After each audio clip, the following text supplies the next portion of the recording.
I hereby call to order this meeting of the King George County Service Authority Board of Directors. We'll lead off with the invocation by Mr. Morris, followed by the Pledge of Allegiance by Mr. Miller. Let us pray. Lord, we ask for your guidance this evening as we discuss the business of the Service Authority. Help us to make decisions that benefit our fellow man and our environment. Amen. Amen.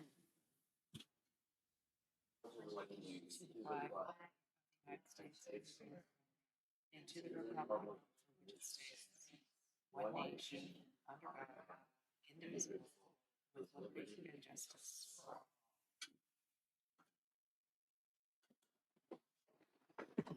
Thank you all. Mr. Miller, are there any amendments to the agenda this evening, sir? Yes, ma'am. We need to remove the Potomac Landing presentation. They have requested to be taken off. Have a motion? I make a motion, we accept the modified agenda. Second. Any further discussion? All those in favor say aye. Aye.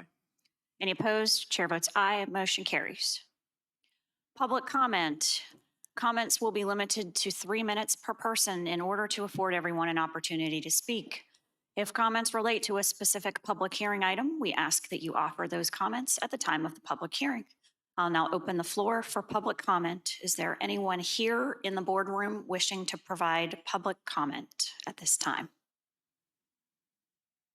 Seeing none, Mr. Dines, do we have anyone online wishing to provide public comment to the Service Authority Board of Directors? Thank you. Directors, did anyone receive correspondence, citizen, or customers wish to have read? No, ma'am. All right, I'll now close public comment and we'll move on to reports of members of the board. Mr. Parker, would you like to start? No report, ma'am. Thank you. Mr. Morris? No report, ma'am. Thank you. Ms. Binder? The only thing I'd like to say is I'm continuing my research on groundwater withdrawal and aquifers. Thank you. Thank you, Ms. Binder. Mr. Miller, I just had one question. I know in the past we had received maybe quarterly financial reports, and I know we kind of had paused that with the transition with interim leadership. Is there a plan for us to try to revisit that?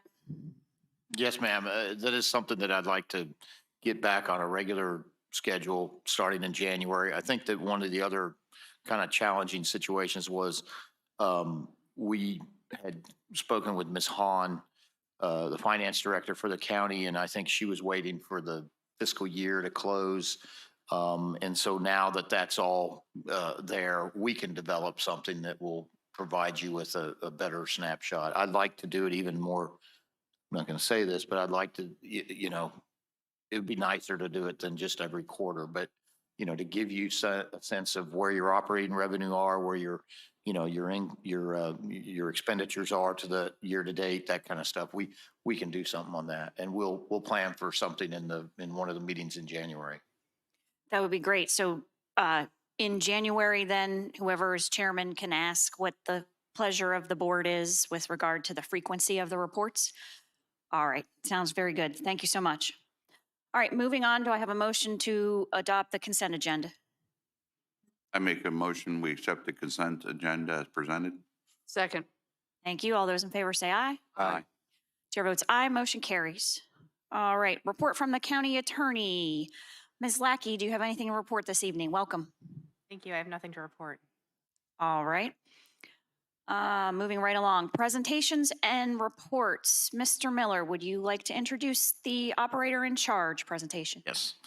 So we have tonight your operator in charge representatives. We have Mark Imboden and his project manager, John Simmons, who's with Imboden Services. And as you recall, when Mr. Weekly left, he took with him his county or his class 1 operator's license. And we have had the need, obviously, for Imboden Services to serve as our operator in charge. And what they're doing is, you know, basically serving as that resource that we need to coordinate with DEQ, to coordinate with our lead operators and our staff at the wastewater uh, uh, services until we can get ourselves a manager. So Mark is here and John, and we'd like to, first of all, introduce them and welcome them, but just kind of give you an overview of what they do and how they, what services they provide. I will tell you this, that they have been a valuable resource for us and have really been of great assistance to us in a number of areas. I'll talk about in my report some of the help they provided as well. So, Mark? All right, good evening, everyone. Set that up a little bit. Can everyone hear me okay? All right. Sir, I'm sorry to Sure. ask you to pause for just a moment. So it appears as though we're having some technical difficulties with the online portion of the meeting. And we're going to give him just a moment. And again, I'm so sorry. We're going to give Mr. Dines a moment to try to reboot it and see if he can restart it so that we can have members of the public who are watching online be able to view the meeting as well. Certainly. And I thank everyone for your patience.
This conference will now be recorded.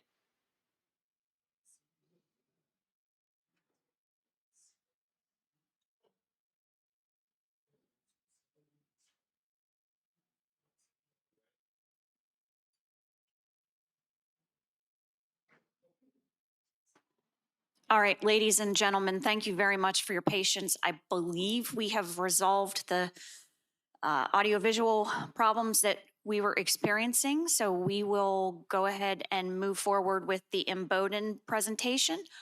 Again, thank you very much for joining us tonight. Welcome. It's an honor to be here. Thank you, Mr. Miller, for giving us the invitation to come. We appreciate it.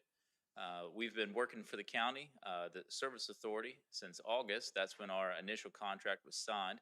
I was able to meet with Jonathan Wigley and Mr. Miller. I was able to go around to all the various wastewater plants that you guys oversee and familiarize myself with all of the plants, their permits, their procedures. And I think we, as a company, my team has a very good understanding of what the requirements for the county are in relationships to maintaining compliance. And that's one of the main reasons that we are here is for compliance monitoring, compliance overseeing, and an aspect of that is providing the prerequisite operator's license that our company is able to provide for the Service Authority.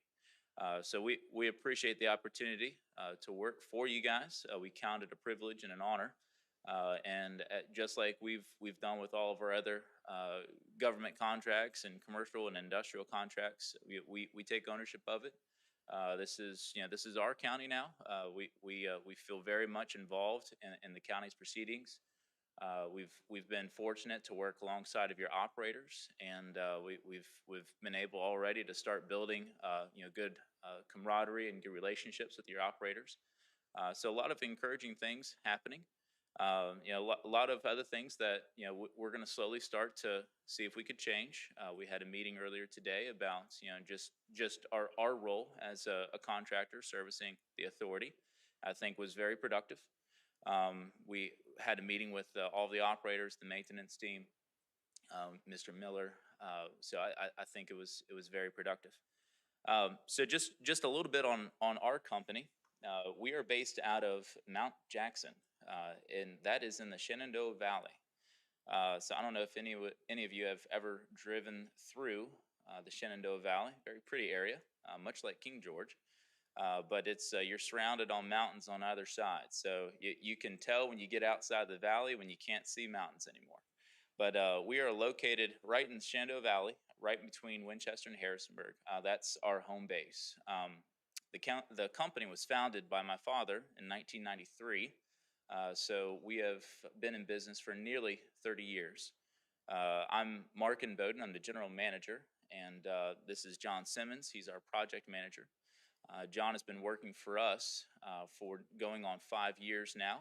Before us, he was with a national firm doing contract operations for a lot of military installations. So he brings a lot of knowledge in the managerial portion and also operations portion. So his effort in this contract has been vital. Myself, I've been involved with operations and utility management for approximately 11 to 12 years now. I've been operating treatment plants when I was in high school. As you know, my father started the business, so I was scraping clarifiers when I was 8 years old. So been in the industry, been in the business for a long time, and I think we have a lot of services that we can bring for you. Our company was founded on a model where we've tried to diversify ourselves. And in doing so, we've found that we have been able to bring value to all of our clients. Not only do we do operations consultation, like what we are doing for the county, really, frankly, the services that we are providing you right now is base level services. This is operating responsible charge. It's a consulting role. It's a base level service. Our services are completely scalable. We have our own in-house Chapter 46 commercial laboratory. We do all of our own laboratory analysis on our wastewater and water systems. We're a contract operations firm. We manage approximately 6 municipalities and 2 county, Shenandoah County and also Clark County Sanitation Authority. So we have a vast experience in managing utilities as well. Supplemental to our contract operations, we also have the laboratory, as I mentioned, but we also do consulting. So we handle all of the relationships for compliance sake with Department of Health, VDH, and also DEQ. Those are 2 acronyms that you guys are all too familiar with. So we are able to provide the needed assistance with that. And to that end, our company has had a long-standing relationship with DEQ, with VDH, and frankly, we've been in a position where we have even offered training to DEQ personnel. Members of our team have also written and helped sit on the board for DPOR to draft and write the questions for licensure exams. So we're very well known in the regulatory area. So that is, we feel, is a good plus and a good added value for you guys, for the county, for the Sanitation Authority. We also have in-house engineering as well. We have our own licensed, Virginia licensed PEs. We have an engineering team that is able to handle anything from, designing a collection system, a distribution system, to, water towers and sanitary sewers and wastewater treatment plants. So we run the gamut, really, of all services included. But for tonight, what I'd like to just present is just what we are doing right now for the county. And then I also wanted to provide an opportunity for you guys to answer or ask any questions that you may have, and we will do our best to answer them. So if it's okay, I'd like to open the floor for any questions from me. Sure thing. Thank you very much. Mr. Parker, any questions? No questions, ma'am. Okay. Mr. Morris? No, ma'am. Ms. Bender? No, I do not. I did look you up on the internet, and very, very good company. Okay, thank you. And I don't have, actually, let me ask one question. So my understanding is you all come out so that the public understands what you do. You come out and determine if we're meeting the requirements. You're the licensee, so you're determining if we're meeting DEQ's requirements, and you file the paperwork with the state for us every month, right? That's correct. That's an excellent question. So what our contract requirements are and what we provide for the county sanitation authority is we come out at a minimum of twice a month. We visit every plant. We look at the processes. We do a walkthrough of the facilities. We make sure that there's no unusual odors. The treatment system looks fine. All processes are operational to maintain compliance with the discharge permit. We also review all laboratory data. We are set up with your contract lab right now. We receive all of that data, not only myself, but 5 other people of my team. We all get that data and we all review it every time a report gets sent in. So you have multiple eyes looking at your operations here. And if there's an issue, we'll be able to spot it in an expeditious manner. We also review all the process control testing that the operators take at the wastewater treatment plants. There's a lot of dissolved oxygen, pH. They perform settability, mixed liquor, suspended solids, and volatile solids. And all of that means something to us as an operator to know and understand just how healthy the operations of the wastewater treatment plant is. So that's kind of in a nutshell what we do during the month. Now, the month subsequent, we actually obtain all of the data, all the lab results. Your operators send up the needed DMRs, and our compliance officer, our compliance management team at our office We assimilate all of that information and we submit that to DEQ via their online portal. And we manage all of that. So that's in a nutshell what we provide for the county. Okay, thank you. Let me just double check with the additional information. Did any directors have any other follow-up questions? All right, then, Mr. Miller? And I'd just like to add, I mean, I can tell you 3 additional things that they've done very recently. One is, and I was going to bring it up in my report, but Fairview Beach over Thanksgiving, the wastewater treatment plant up there, we had a blockage in the line. There's a 8-inch line that goes into a 4-inch, there used to be, a 4-inch line that then discharges into the Potomac River. The lead operator, Michael Whitman, was working with John Eisenbeis, who's our utilities maintenance manager. And, we were trying to figure some things out. And the first thing I had Michael do was to get in touch with Mark because of the concerns with DEQ. And if you're affecting an outfall, you're going to have DEQ eventually get involved in it. And Mark was very accessible and worked with Michael and with John Eisenbeis on our temporary fix. And that's going to be a project here coming up, a long-term fix, but that's where we are trying to utilize them. Another example would be Perkins Corner. We all know that we've got a proposed consent order about the UV system, which I might leave to you to explain to them. UV systems are, I can't explain it, but we have to replace it. Mark is working with us to come up with a different proposal to give to DEQ that would probably fall within their permissible,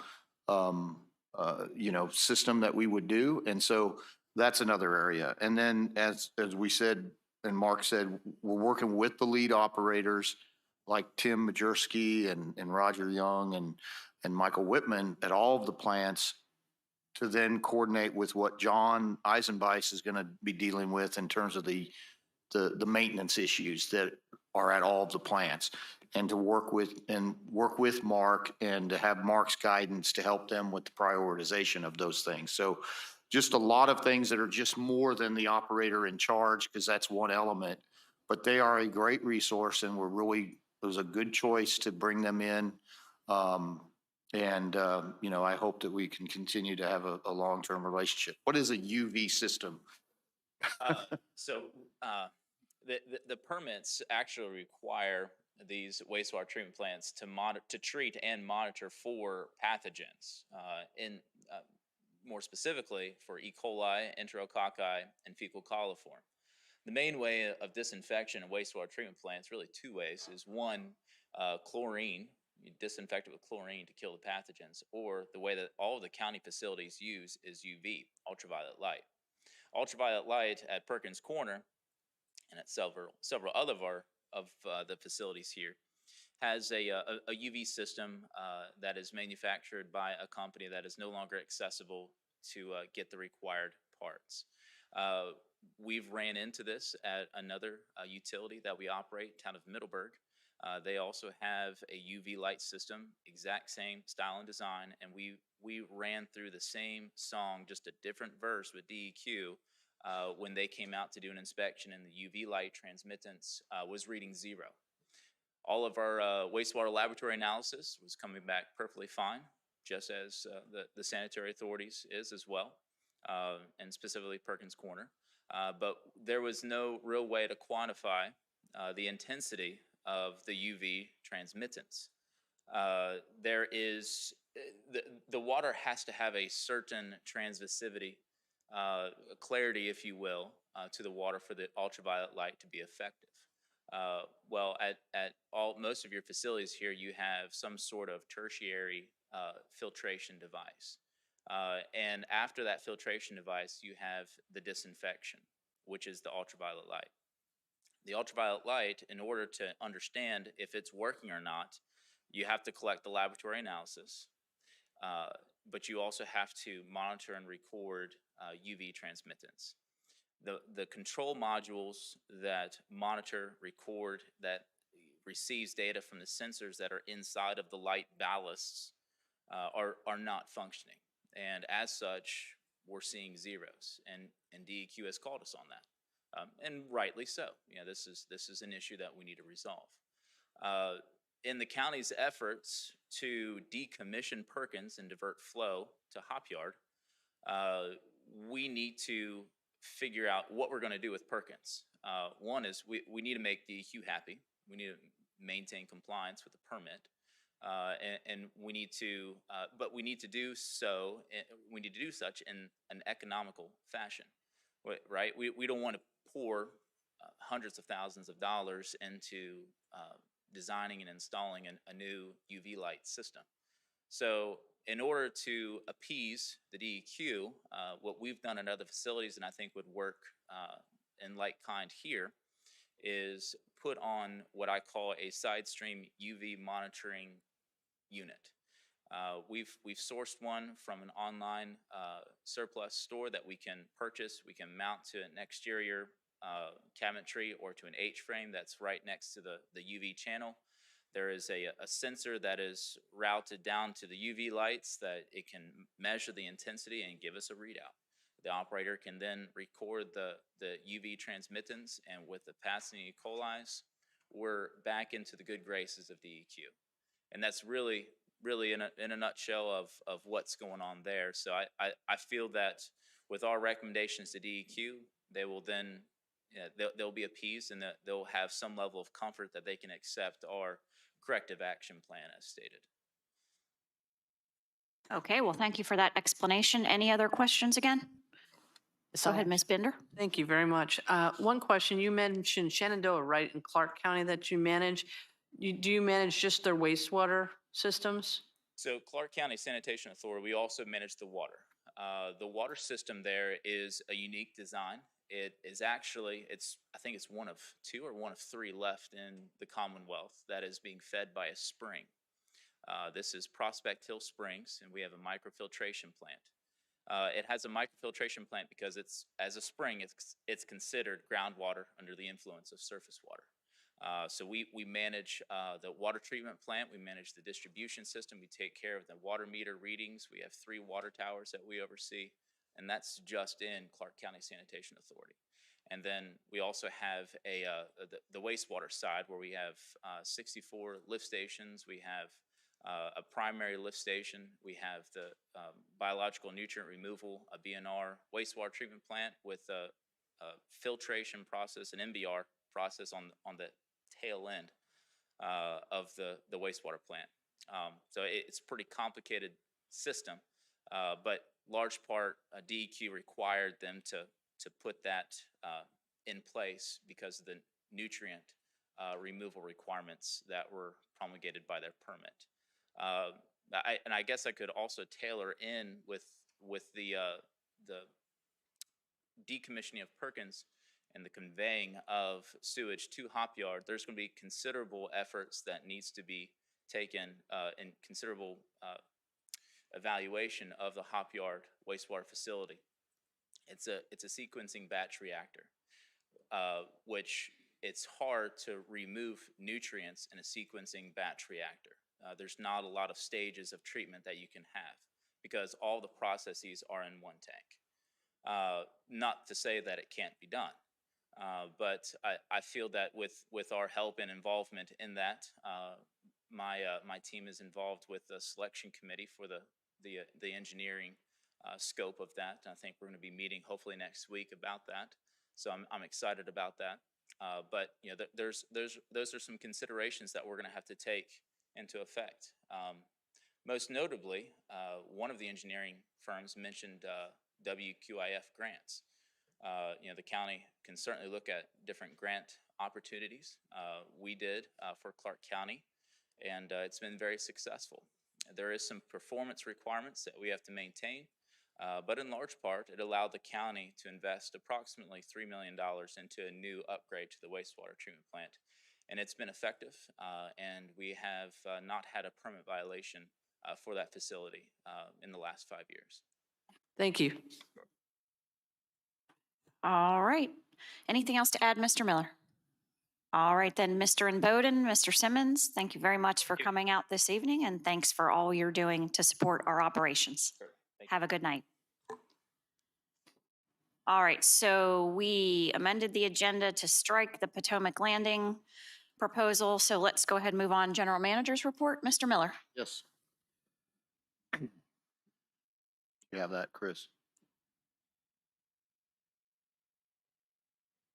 Okay, while he's pulling it up, I'll tell you a couple things. I did mention, obviously, what happened with Fairview Beach and the emergency repairs.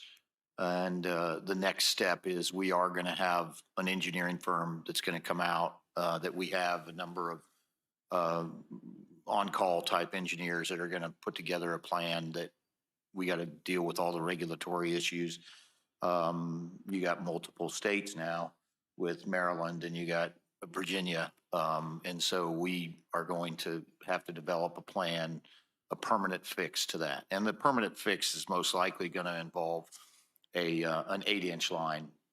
And what happened there is we think where it went from an 8-inch line, which comes directly out of the new plant, that at one time, several years ago, I guess, maybe 10 or more, I don't know. Okay. So, yeah. Okay. The new one. So what they did is they just had the new outfall go into the old line, which was an 8-inch to a 4-inch. So we think that's where the blockage happened. And so we've made a temporary fix, and we will then begin the permanent fix to run it into an 8-inch the whole way out. Status of the proposed consent order. We're going to provide a response back to DEQ. They provided us with a response. They obviously are still interested in the civil penalty. And we obviously would like to fight that. It's not a significant amount, but it's enough that we need to, on the principle of it, we'll continue to push back on that. Dahlgren, you all have approved the CIP for this year, and so Dahlgren will get a whole new UV system.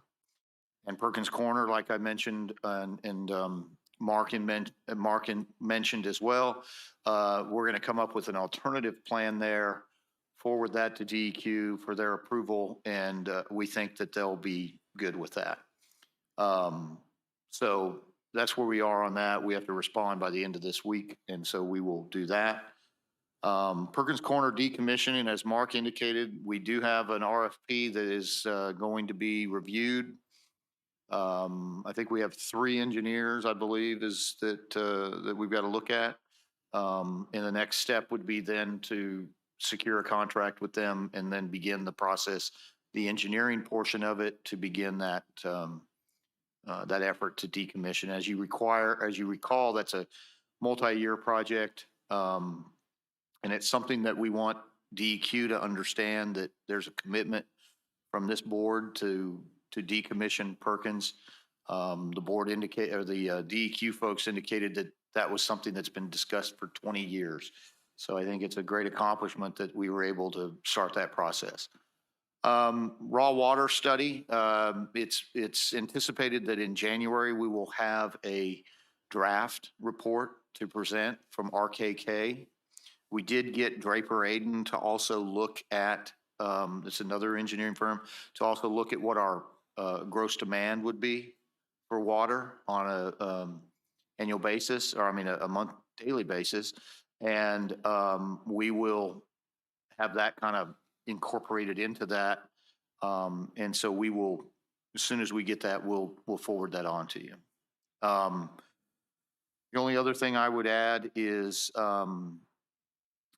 so the meeting we did have with Draper Aden today, we also talked about raw water, but we also talked about the groundwater. So if you recall, we got notification of the $5 million from from the Virginia Department of Health for the ARP money.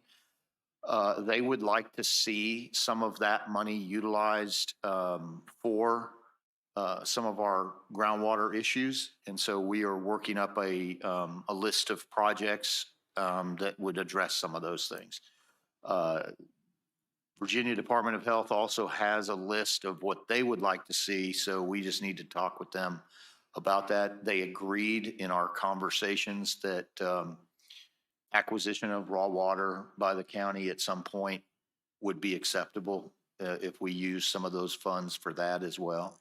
And so we're moving in that direction. But I think that's it. Certainly answer any questions that you have. Any questions from directors? No? No? All right. And I believe I will entertain a motion to adjourn at this point. I make a motion, we adjourn until December 21st, 2021 at 5:30 PM here in the boardroom. Second. All those in favor say aye. Aye. Chair votes aye. Motion carries. We are adjourned.